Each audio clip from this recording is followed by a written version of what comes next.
Today I'm talking about stress and what lifestyle and dietary changes we can make to support you through difficult times. Now, chronic unmanaged stress can make you sick and accelerate aging. Now, stress in our body can be caused by many circumstances, from a highly emotional life event, meeting a work deadline, to being outside in extreme cold conditions, or even taking illicit substances. Now, the trigger of the stress response can differ, but the effect on the body is largely the same. The difference being that cold weather is fixed once you go inside. However, work, emotional or financial stress could go on for months or even years. Our body has a stress system in place, and it's controlled largely by our adrenal glands. Now, the stress response in our bodies utilises huge amounts of nutrients in order to facilitate the body changes necessary in stressful situations. Now, for our ancestors, this was to allow our bodies the energy it needed to fight an animal or run for our lives. And even though this is rarely a situation any of us face, our bodies still prime us for such an occurrence. On top of it, some of our bodily functions output is reduced. This is so our bodies preserves the systems that are necessary to help us through immediate stressful events. Some of our systems that are hindered during stress response include our immune and our digestive system. And with this in mind, it starts to make sense why chronic stress can make us sick. Now, whenever anything is overused, it eventually reaches exhaustion, and our adrenal glands are no different. The most common signs of adrenal fatigue include exhaustion, insomnia, trouble getting out of bed, depression, anxiety, increased effort to do everyday tasks, decreased sex drive, decreased ability to handle stress. And what we want to do is avoid getting to this stage. This means in times of stress, we need huge amounts of nutrients for our organs to cope with their excess requirements. The problem is stressed people rarely look after themselves with a healthy diet and lifestyle. So not only are we depleting ourselves when we are under stress, but we are also most likely not replenishing our nutritional stores through our diet. The worse we feel, the less likely we will have the energy or the motivation to eat a healthy diet. Plus, we start to crave sugar and caffeine, as it gives us the kickstart and energy our body is craving, but is struggling to produce naturally. The problem is, the more depleted we are, the more we rely on stimulants for energy. And the more we use stimulants, the more we get depleted, so we actually end up in a vicious cycle. So ideally, what we want to do is avoid lifestyle patterns that overstimulate our adrenal glands. So substances that put further pressure on our adrenal glands and should be avoided in times of stress include anything with caffeine in it: guarana, prescription stimulants, illegal drugs, nicotine and alcohol. Simple sugars and simple carbohydrates such as white bread, white rice, cakes, biscuits and sweets. So the list of substances I just mentioned are pretty commonplace in our lives, and they are the things we reach for first when we are under pressure.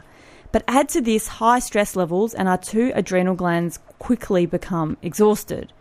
So your diet needs to be a building and strengthening diet. So it's important to eat a low glycemic diet, and that's low in sugar and refined carbohydrates. And it should consist of sufficient protein and good quality fats. Meals should be simple and uncomplicated combinations, eaten in small portions and more frequently throughout the day. It's important to not let your blood sugar levels drop by allowing yourself to get too hungry.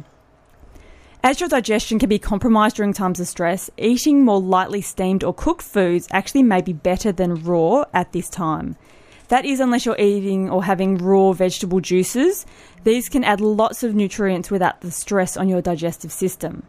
So daily exercise is a must when you are stressed. A 30-minute walk or doing something soothing such as yoga, Pilates or swimming is all you need, and is far more beneficial than doing high-impact aerobics with loud music, as this is much more taxing and stressful on your system. So avoid watching horror movies or violent news stories or anything that is unsettling or makes you feel anxious. Basically, you need to do activities that are nurturing. So manage stress with lots of rest, relaxation, and letting go of tension and negative emotions. Meditation we talked about last week on the show, and if it's something you haven't tried, I can't advise you enough to give it a go. The health and stress handling benefits it adds to your life, if it's a daily practice, cannot be overstated.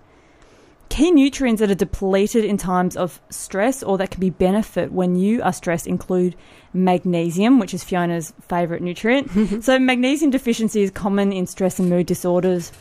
And stress and insomnia actually increases magnesium's excretion in your urine. A deficiency in magnesium also leads to sleep disturbances, muscle cramps, and low energy. So some foods that will increase magnesium in your diet include chia seeds, almonds, and cacao. So that's eating raw chocolate, everyone. Omega-3 fats, which are mainly found in fish, flax seeds, and chia seeds, have been found to be severely reduced in people with depression and have a protective effect on the brain during times of stress. Your B group vitamins, they increase energy and they are depleted in times of stress, and that actually contributes to the fatigue that you'll feel. So increasing avocado, eggs, green vegetables and whole grains can be beneficial. Vitamin C is also an important vitamin for the adrenal glands, the brain and the immune system. So foods to increase include raw capsicum, parsley and citrus fruits. Now, supplementation with some of the nutrients I've mentioned can also be of benefit. There are so many natural herbs and amino acids that I haven't touched on that can be beneficial for mood. So seeing a naturopath or nutritionist can really help if you're looking for natural support to get you through tough times. Having a professional help you can have a plan on how to get on top of your health can be of great benefit. Sometimes it's actually really hard to see clearly when we are consumed with other taxing parts of our lives. So some stresses in life are unavoidable, and in fact stress in small amounts can be beneficial. However, whenever anything is in excess, you start to cause dysfunction, and this can lead to an unbalance in your body. And once one body system is out of balance, as everything is connected, the rest of your body can be affected, leading you to feeling unwell and unhappy. So if you can take anything from today, it's being aware of what a profound effect your lifestyle can have on the way you think and feel. And that in times of stress, the best thing you can do for your body is to support it in any way you can in order to get through whatever tough times you are facing.